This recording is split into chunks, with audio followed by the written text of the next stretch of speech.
નમસ્કાર વિદ્યાર્થી મિત્રો, આપ સર્વે વિદ્યાર્થી મિત્રોનું સહૃદય હાર્દિક હાર્દિક હાર્દિક સ્વાગત છે આપણી પોતાની YouTube ચેનલ એવી ગુરુ જ્ઞાન શાળાની અંદર.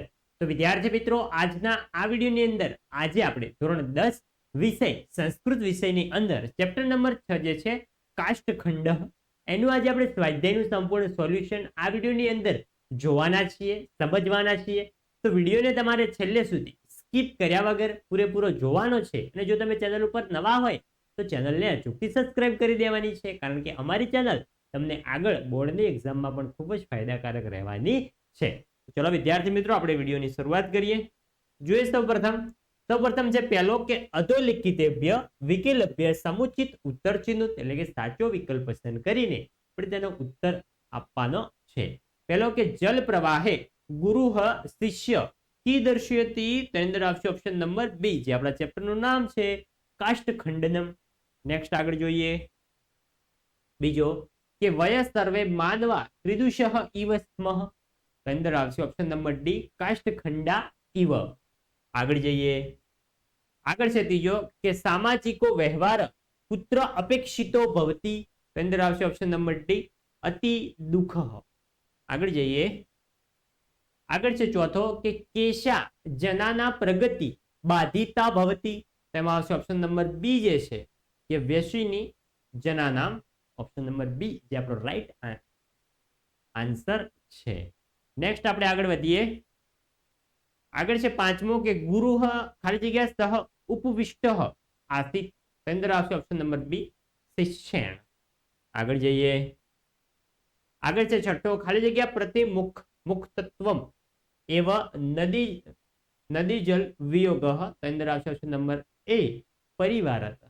અને વિદ્યાર્થી મિત્રો, આ તમારી જે આગળ એક્ઝામો આવવાની છે, પ્રથમ પરીક્ષા, દ્વિતીય પરીક્ષા, બોર્ડની એક્ઝામ, એની અંદર તમારું સ્વાધ્યાય અતિ મોસ્ટ એમપી ગણી શકે.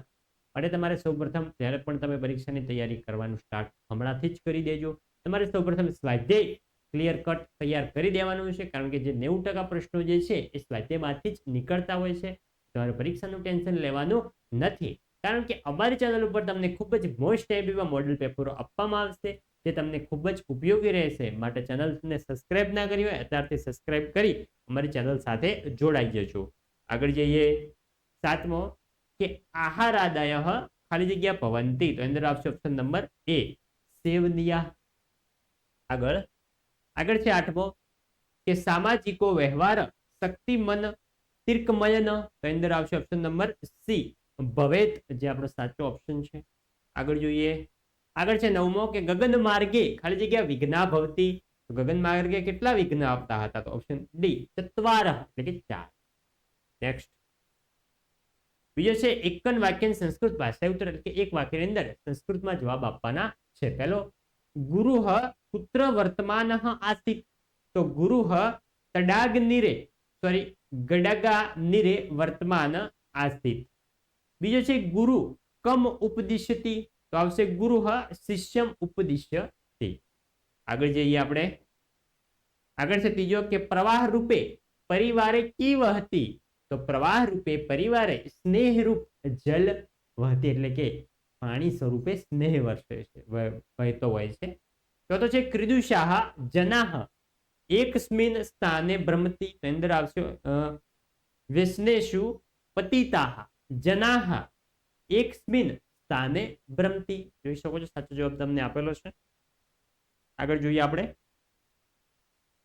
આગળ છે પાંચમો કે વિઘ્ન રહિતા જના ત્રિદુષ સમુદ્ર પ્રાપ્નુવંતી, તો આવશે વિઘ્ન રહિતા જનાહ જ્ઞાનેન સુખેન ચ પૂર્ણમ આનંદમય સંસાર સમુદ્ર પ્રાપ્નુવંતી.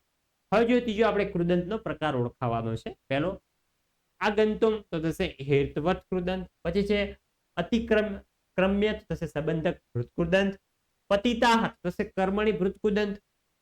ચોથો છે કર્ણીયાહ, તો થશે વિધ્યર્થ કૃદંત. પાંચમો છે બાધિતા, તો થશે કર્મણી ભૃતકૃદંત. નેક્સ્ટ આગળ જોઈએ આપણે. આગળ છે ચોથો સંધિ યોજક, એટલે કે સંધિ જે છે એ જોડેલી છે, આપણે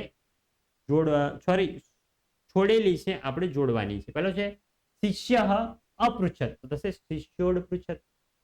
બીજો છે પતિતઃ પ્લસ જના તો થશે પતિતો જના.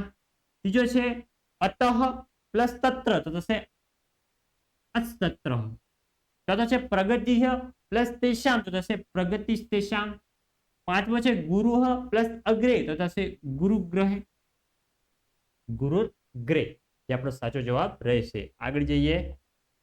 આગળ છે પાંચમો કે અધઃ પ્રદત્તાન પદાના સમાસ પ્રકાર લેખ એટલે કે સમાસનો પ્રકાર ઓળખાવાનો છે. તો ભારાધિક્ય તો થશે ષષ્ઠી તત્પુરુષ સમાસ. બીજો આહાર નિદ્રા ભયાદહ થશે ઇતરેતર દ્વંદ સમાસ અને બહુવીરી સમાસ પણ થશે. બીજો છે સંસાર સમુદ્રમ તો આ છે કર્મધારય સમાસ. ચોથો છે સુખપૂર્ણમ તો આ છે તૃતીય તત્પુરુષ સમાસ. નેક્સ્ટ આગળ જોઈએ. આગળ છે છઠ્ઠો કે ધાતુ રૂપકાણા પરિચિત કાર્ય એટલે કે ધાતુના જે તમને રૂપ આપેલા છે એનું તમારે મૂળ ધાતુ રૂપ પણ જણાવવાનું છે, એનું પદ જણાવવાનું છે, એનો કાલ અથવા અર્થ જણાવવાનો છે, એનો પુરુષ પણ જણાવવાનું છે અને એનું વચન પણ જણાવવાનું.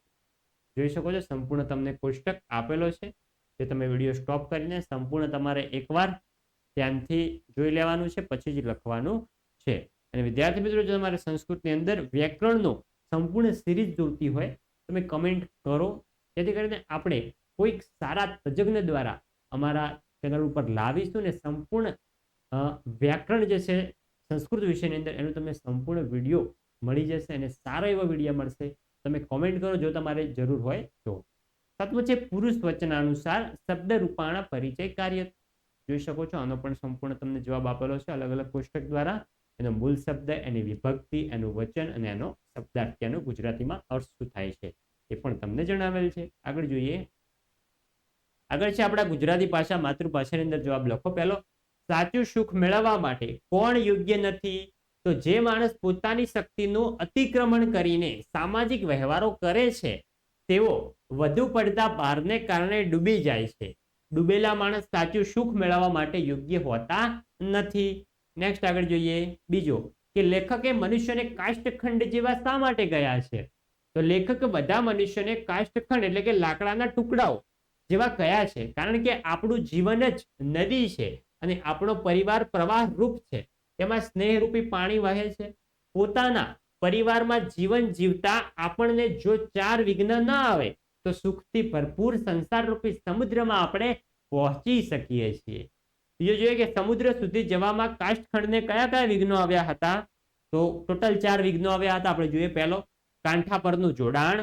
બીજું છે ભાર વધારે હોવાને કારણે પાણીમાં ડૂબવાની પણ શક્યતા હતી. ત્રીજો પાણીના વમળમાં ફસાયા પણ હતા. ચોથો નદીના પાણીથી વિખૂટું પડવું.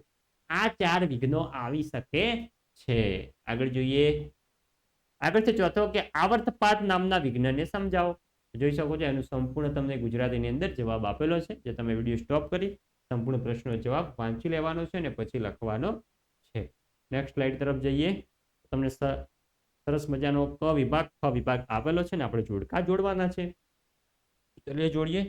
તમારે વિદ્યાર્થી મિત્રો આવી રીતે જવાબ નથી લખવાનો પણ એક છે તો આ આખું આવર્તપાતા લખવાનું છે. એની સામે આવી રીતે એરો કરીને એની સામે 3 છે તો વ્યસનેષુ સતત પતનમ એનો તમારે જવાબ લખવાનો છે. તો આપણે જોડીએ.